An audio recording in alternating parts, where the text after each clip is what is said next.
अगर कोई पेपर खराब हो गया तो क्या उससे तुम्हारा टैलेंट खत्म हो गया क्या? क्या मुझे एसएसबी वालों ने निकाल दिया था तो क्या मैंने जिंदगी में जीना छोड़ दिया? मैंने कहा मैं तो उतना और खतरनाक होता चला गया। क्या डॉक्टर एपीजे अब्दुल कलाम को निकाला एसएसबी से तो क्या वो उनके अंदर टैलेंट नहीं था? यार वो तीनों सेनाओं के मालिक बन बैठे। मैं यही कहना चाह रहा हूं, अब बहुत ही प्यारे बच्चे हो, बहुत मेहनती हो, और फिर वही बात, अभी माता पिता के सपने कंधे अपने कंधे पर हैं, यहां नहीं तो कहीं और मारेंगे, और जब तक तोड़ेंगे नहीं तब तक छोड़ेंगे नहीं। मैं आपका कमांडर आपसे वादा करता हूं, मैं फिर लौट के आऊंगा कुछ दिनों में। आप मेरी मुसीबत को थोड़ा सा समझेंगे अभी। शायद बहुत सारे बच्चों को ऐसा लग रहा होगा कि मैं झूठ या कुछ भी, लेकिन बच्चों मैंने अपनी जिंदगी में कभी इतनी मेहनत नहीं करी। 12-12 घंटे में कभी नहीं खड़ा रहा। मैं ऑफलाइन पढ़ाता था 10 साल से। शायद बहुत सारे टीचर जब आते हैं 2 साल 4 साल 5 साल, मेरे को वो समय हो गया जिस समय अब से 10 साल हो गया पढ़ाते हुए। बहुत सारे लोगों को इसलिए झूठ लगता होगा कि सर आपकी तो एज भी नहीं है लेकिन आप 10 साल कैसे कह रहे हो। मैंने उस उम्र में पेन थाम लिया था जिस उम्र में मैं खुद पढ़ रहा था, और पढ़ाते पढ़ते पढ़ते भी मैं पढ़ाता था। तो मैं आपसे सिर्फ एक ही रिक्वेस्ट करना चाहता हूं, क्योंकि मैं पता है मैं कितना थोड़ा इमोशनल क्यों हो रहा हूं, क्योंकि मेरे पास कई बच्चों के जब कॉल आए ना, और मैं उनको सच में मैं बहुत परेशान हो गया। और परेशान इसलिए ज्यादा हुआ कि मैंने तो कोई कमी नहीं की, तो मेरे पास बच्चा अच्छा कर रहा है तो दूसरे सब्जेक्ट की वजह से ही क्यों खराब हुआ? और बच्चों तुम्हारी भी गलती नहीं है, क्योंकि किसी ने ऐसा एक्सपेक्ट नहीं किया था इस तरीके से पेपर आएगा। मुझे पता है एक्स वाले सारे खुश हैं, लेकिन मेरे वाई वाले जो शेर थे ना, वो कहीं ना कहीं उनकी खुद की गलती नहीं है, उनको धोखा दिया है भाई। देखो जिनका पेपर बचा हुआ है ना, अभी एक एक अटेम्प्ट भी जिनके पास बचा हुआ है, वो तो ये सोच लेना कि इस बार तबाही होगी, तबाही, और इस तबाही को कोई रोक नहीं पाएगा। लेकिन बच्चों जिनके पास लास्ट अटेम्प्ट नहीं था ना, तुम टेंशन मत लेना। जिंदगी में बहुत सारी चीजें हैं, कुछ और करेंगे, कुछ नई चीज की तरफ चलेंगे, और वहां जाके तबाही करेंगे। आपको हारना नहीं है, तुम्हें मेरी कसम है, तुम्हें अपने माता पिता की कसम है बेटा, तुमने उनके सपने की कसम है, जिन्होंने तुम्हें पैदा किया ना, इतना बड़ा किया। हार मत जाना। बस ये सोच लो कि भले ही थोड़ा समय लगेगा, और लेकिन कहते हैं कि घायल शेर जब उठ के आता है ना तो और खतरनाक होता है, और तुम मेरे वही शेर हो इस समय पर। ठीक है बच्चों, तो आपसे फिर मैं बात करूंगा। अब मैं बात करता हूं उन लोगों से जिनका एक भी अटेम्प्ट अगर बचा है। अब बहुत सारे बच्चे पूछेंगे डेट ऑफ बर्थ से कि सर मेरे पास अटेम्प्ट है या नहीं है। बेटा आपके सवालों के जवाब हम जरूर देंगे, ठीक है, लेकिन अभी मैं आपको पता है इस समय इतने 1500 बच्चे 1500 बच्चे हैं इस समय पर, मैं जवाब नहीं दे पाऊंगा।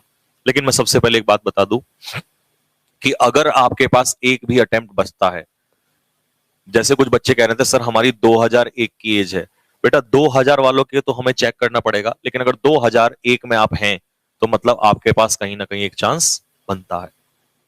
बेटा जिसके पास भी एक चांस बनता है ना, इस बार ऐसी तैयारी करेंगे ना, जड़ से उखाड़ फेंकेंगे। और मैं अपने लिए चैलेंज सेट कर रहा हूं कि मेरे जब भी अगली बार 5 दिन पेपर होगा ना, तो मैं ये कोशिश करूंगा कि बाकी तो सब उतर ही रहा है, कि पैसेज भी मेरा कोशिश ये रहेगी कि हर मीटिंग में उतरे। मैं आज उतरा था पैसेज, लास्ट वाली शिफ्ट में। कौन सा पैसेज था? दर्द है। आप सोच रहे होंगे कि सर आपको क्या पता दर्द क्या चीज होती है। मैं सब समझता हूं बेटा, मैंने बहुत फेलियर देखे हैं। इतने तो अपनी पूरी उम्र में इंसान फेलियर नहीं देखता जितने मैंने अभी तक देख लिए हैं।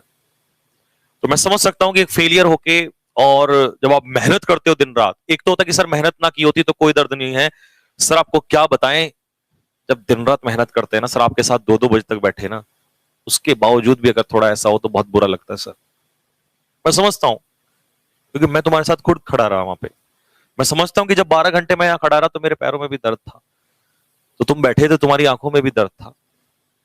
लेकिन कोई बात नहीं बच्चों, कोई फर्क नहीं पड़ता, कोई दिक्कत नहीं है। इसका मतलब ये तो नहीं कि आप में एबिलिटी नहीं है। अरे यूं तो डॉक्टर एपीजे अब्दुल कलाम को भी बाहर निकाल दिया था, तो लोगों ने उन्हें भी कहा होगा कि तेरे अंदर वो टैलेंट नहीं है, लेकिन आए ना वापस, और तीनों सेना के मालिक बन के आए। तो आप ये नहीं कह सकते कि टैलेंट नहीं है। तुम्हारे अंदर तो मैंने पहले दिन कहा था तुम वो हाथी हो जिसको सिर्फ इतना बताना है कि बेटा तू हाथी है, इस जंजीर में थोड़ा सा पैर मार, ये टूट जाएगी। तो तुम्हारे अंदर तो हर किसी के अंदर वो हाथी छिपा हुआ है। बहुत टैलेंट है बेटा। और जो बच्चा मेरे साथ 8-8 12-12 घंटे बैठ सकता है ना, तो यार उसके तो टैलेंट को मैं सैल्यूट करता हूं कि आप इतना देर बैठे। तो आपको टेंशन लेने की जरूरत नहीं है। बस आप ये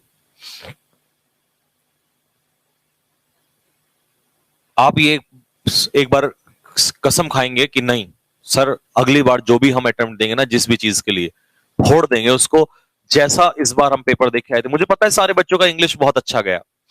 शायद कुछ लोग मुझे ये भी कहेंगे कि गलत गया, खराब गया, या कुछ लोग बोलेंगे, खैर कोई बात नहीं, फर्क नहीं पड़ता उन बातों से। आपने मेहनत करी, आपका इंग्लिश बहुत अच्छा गया। किसी को रीजनिंग ने धोखा दिया तो किसी को मैथ्स ने धोखा दिया। लेकिन प्यारे बच्चों, इसका ये तो मतलब नहीं बनता ना कि आप निराश हो जाएं। भाई मैं स्पेशली आज उन बच्चों के लिए आया हूं कि बच्चों निराश नहीं होना, जीवन बहुत बड़ा है।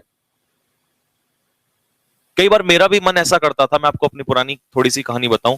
मुझे पता है बहुत सारे बच्चे बोलेंगे सर क्या बकवास कर रहे हो, प्लीज अगले बैच के बारे में बताइए। मैं अगले बैच का भी बता देता हूं कि 25 नवंबर तक तो बेटा कोई क्लास नहीं है। 25 नवंबर के बाद मैं आगे स्टार्ट करूंगा, जैसा रॉबिन सर ने बताया है।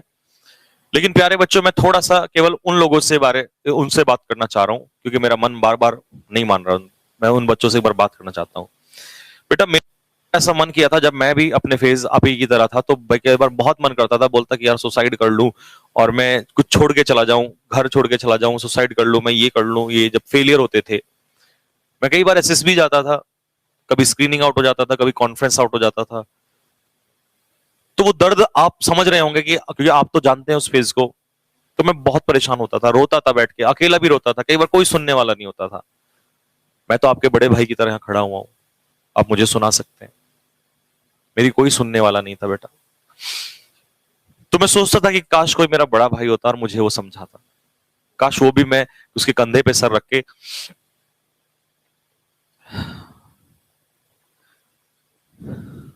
ऐसा मैं बहुत बार सोचता था बेटा उस समय पे।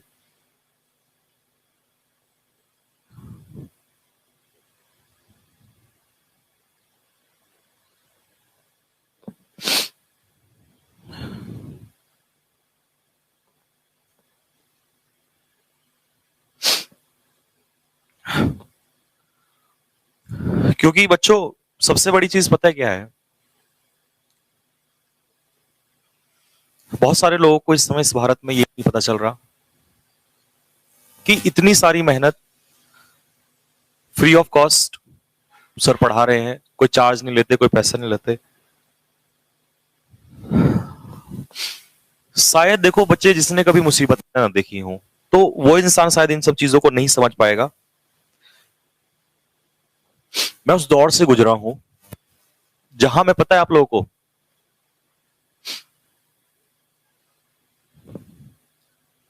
जब मैं ये सोचता था, शायद आप में से बहुत सारे लोग सोचते होंगे कि यार काश काश कोई मुझे इतनी छूट दे दे कि तू जा पढ़ ले, जो मन करना है कर ले। काश कोई मेरे, चलो ये भी नहीं छोड़ो, काश कोई मेरे फेलियर को समझ ले। क्योंकि इंसान पता क्या है, इस दुनिया में फेलियर को समझने वाले बहुत कम लोग होते हैं बेटा। आपकी सक्सेस को सैल्यूट करने वाली दुनिया मिल जाएगी, लेकिन आपके फेलियर को समझने वाले बहुत कम लोग होते हैं। मैं जब एसएसबी जाता था, जब मैंने फर्स्ट टाइम क्रैक किया, तो लोगों ने मुझे सैल्यूट किया। लेकिन जब पहली बार में ही मुझे स्क्रीनिंग से औलाद पड़ी ना, तो कोई समझने वाला नहीं था। मैं तो इतना चाहता था कि यार काश को इतना ही कह दे कि चल कोई बात नहीं, अगली बार कर लेना। लोग तब भी गालियां देते थे कि ना तुमसे ना हो पाएगा। और हमारा दिल यही कहता था कि यार हमसे क्यों नहीं हो पाएगा, जब हमसे नहीं होगा तो किसी से नहीं होगा। हम में ऐसी क्या कमी है भाई। फिर दोबारा पेपर दिया, फिर से निकाला, फिर गए, फिर कॉन्फ्रेंस आउट। दिल बार बार ये कहता था कि ऐसा कर दिया। ऊपर वाले को मैं तो खैर आपके सामने खुला बोलूंगा, मैं ऊपर वाले को भी बहुत ब्लेम करता था कि मेरे साथ गलत कर रहा है।